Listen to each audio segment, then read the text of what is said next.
Van Show, Van Show. He's a monster on a mission to talk to lots of folks. Van Show, Van Show.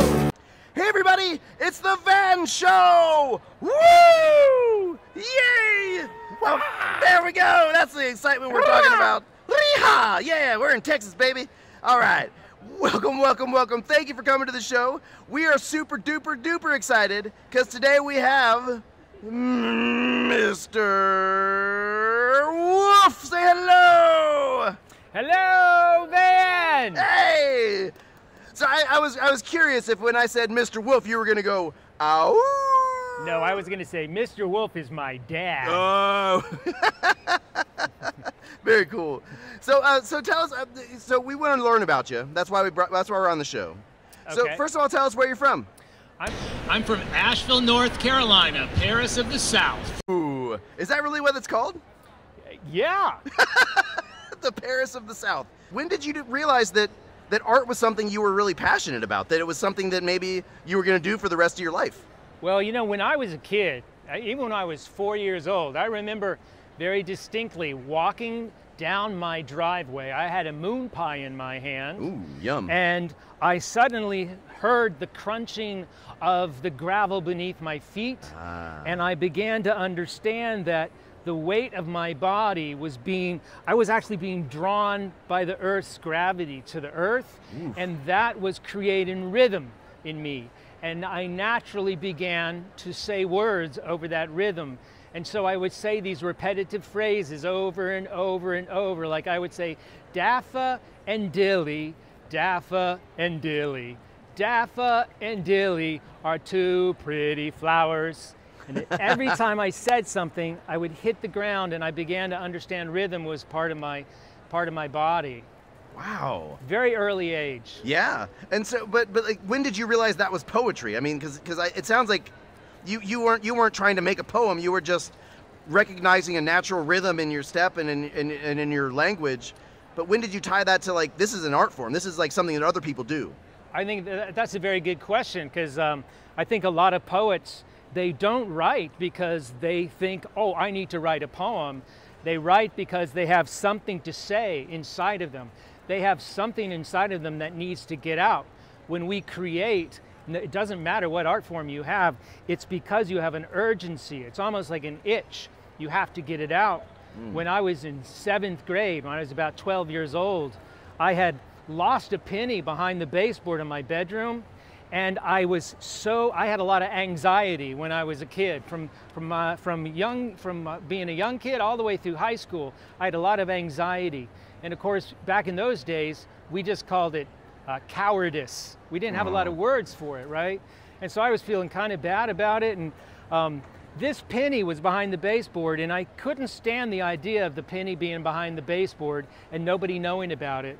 And instinctually, from the inside out, I was drawn to take my pencil, and right above the place where that penny had disappeared, I wrote, "Penny lost down here on the night of April 12th, 1979 at 9 p.m. and 5 seconds by Allan Wolf." Wow. And I felt like $1 million. Really? Because I wrote it down. And I don't know if that's because I knew that was poetry. I just knew it was writing, and it was evacuating this thing that was in my heart. I was letting it out to the world. It's like, I exist. Wow, this sounds like you were born to do poetry. I mean, like, the way as a child you understood that there's a difference between, you know, prose, like telling a story, and a difference between expressing the emotions of something. Like, and you used words to express an emotion, like, that is well beyond, I think, the understanding of most children.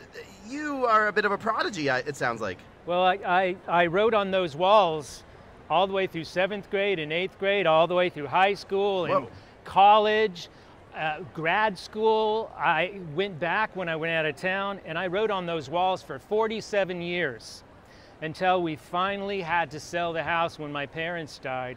Oh, no. And so I literally wrote myself into existence through the act of writing and putting dates down on that thing. And I gotta say that my parents, who were not poets, who were not writers necessarily, they had They were what I call po folk. You don't have to read a bunch of poems or write a bunch of poems. You just have to see the world through a poet's eyes.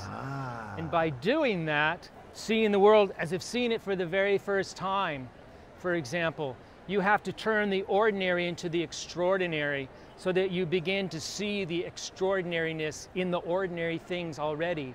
That's seeing the world through a po folk's eyes. We can all benefit from that. You've also organized poetry slams. Is that correct? Yes, yeah. I got into this business because I was teaching freshman composition at Virginia Tech. And I had an opportunity to join a theater company called Poetry Alive, where we present poetry as theater. And so I literally started getting paid to memorize poems. And that's not necessarily your own? Not my own. Okay. In fact, they forbid it. Oh. They forbid it. And it was not until I became the artistic director that I began to say, well, you know, I can save you money by writing some of my own poems and putting those into the show. Very nice. So that led me naturally to begin to perform poetry, because you know, if you take any poem and you look for character, repeat after me, character, action, setting, topic. C-A-S-T spells cast. You got it. Yeah. You are not. You are on the ball there.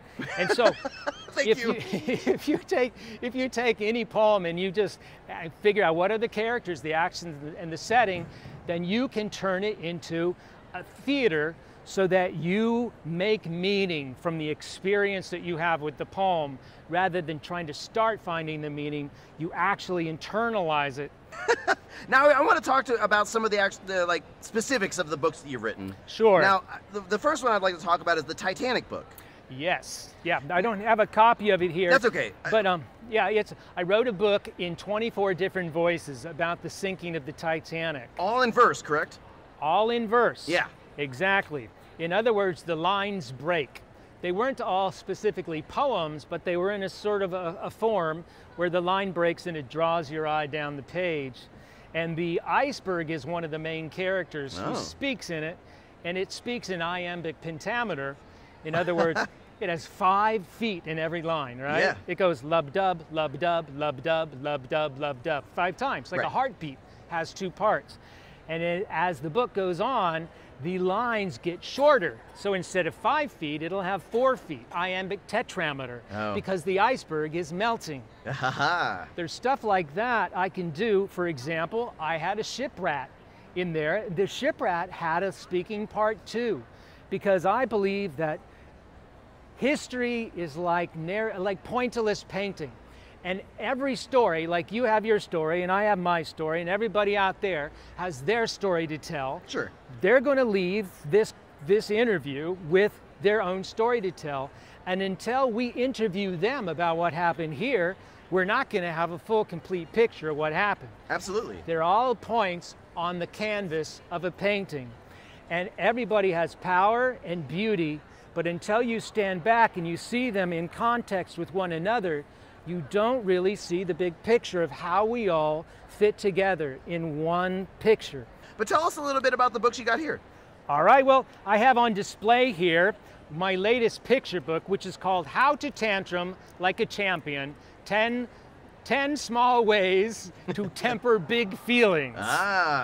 It was inspired by my work with exceptional kids and my wife's work with exceptional kids who sometimes have trouble to self-regulate. Sure. And so it's a way for them to understand that if they're about to have a tantrum and lose control, it's not about them. It's not that they're a bad person. It's something's happening inside of them. And so it helps them to understand what's happening to them, maybe why, and what they can do about it in 10 different steps. And it's in the form of poetry. This is my first prose novel. It's called Junius Leak and the Spiraling Vortex of Doom. That's quite a title. It started with the title, actually. And Junius Leak was a name I've been saving to use for about 30 years. Wow. And this is the perfect character for it. It's a kid who is 12 years old, and he is he's sort of living on the spectrum, so he's very neurologically divergent. Sure. And so he has trouble. He spends his whole day trying to make other people comfortable in social situations. Oh. This is something I used to do as a child quite a bit. I had a lot of anxiety when I was your age. I guess you're young. I can't tell through the fur. You'll never know. I will never ask. And so, quite the gentleman. What he wants to do is, it's very tiring to make other people comfortable in social situations. Whoops. Wow, Sorry this is happening right now. Well, we call that masking, though. Is that right? Yeah, exactly. We put on masks at all times. We're always wearing a mask at some point. And you're perfect. Like, you have a hand in your head, literally. And I don't mean to call you out on that, but if I see inside of you, Van, I see through the mask that you have to wear all the time. Aww. You have knuckles, you have expression, you have articulation in a way that people will never see out there in the camera. Oh, I feel seen. Exactly. This character, Junius Leak, he wanted to be seen too. That's all he wants, was a friend that will accept him for who he is. And he what we call perseverate. Can you say perseverate? Perseverate? He is obsessed with water bodies, lakes and rivers and geysers and all sorts of water bodies. But he is terrified of water. Oh. And so that's his conundrum, right? Yeah, yeah. And a lot of us live with that. We're really compelled and repelled by the same thing that we hold in our heart. For sure. And so he is sent to live on a lake in southern Louisiana in order to get over his fear of water, while his parents are working on their marriage at a sort of a marriage camp up in Atlanta. Now he goes and he overcomes his fear of water, and he's on the lake in 1980. This is a historical novel. Oh, yeah. And so he's on the lake on November 19th, 1980. That's when Lake Penier, which is the lake, had a disaster. Texaco Oil came in and drilled a hole in exploring for oil. They drilled a hole in the bottom of the lake. There was a salt mine under the lake.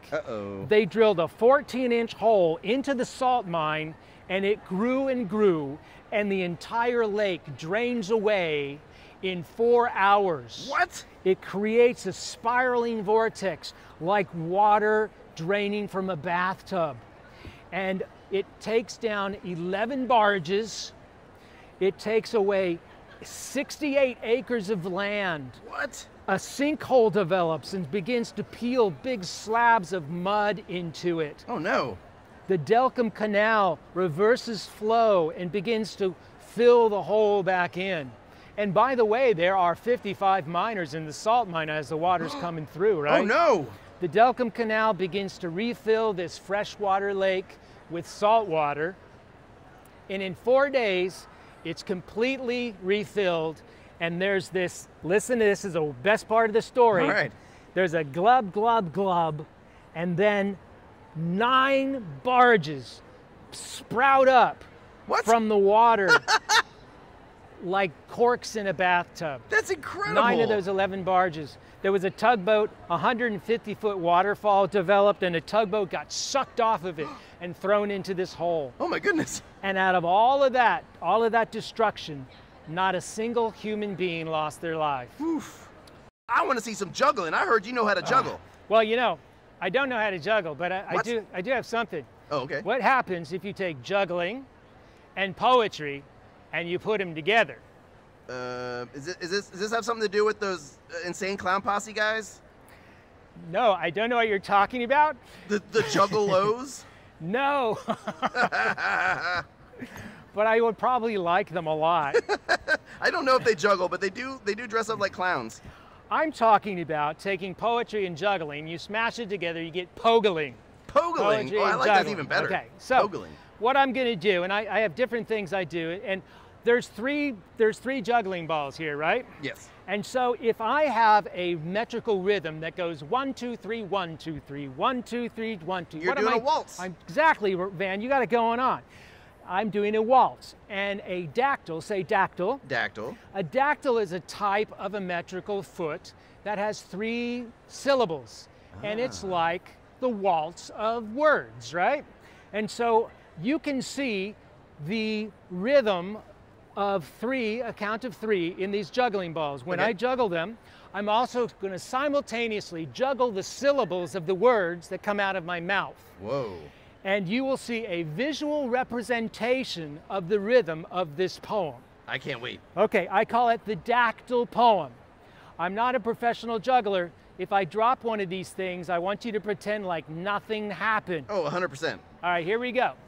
Look at the poet, he's juggling poetry, tossing the syllables up in the air. Poets who write in a dactylic meter use triplets to give their words rhythmical flair. Juggling, jelly bean, popsicle poetry, musical, magical, let's not forget.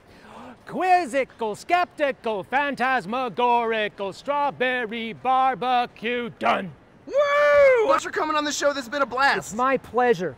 I've always wanted to be here, and now I can check it off my bucket list. Oh, go on. Bye. Bye.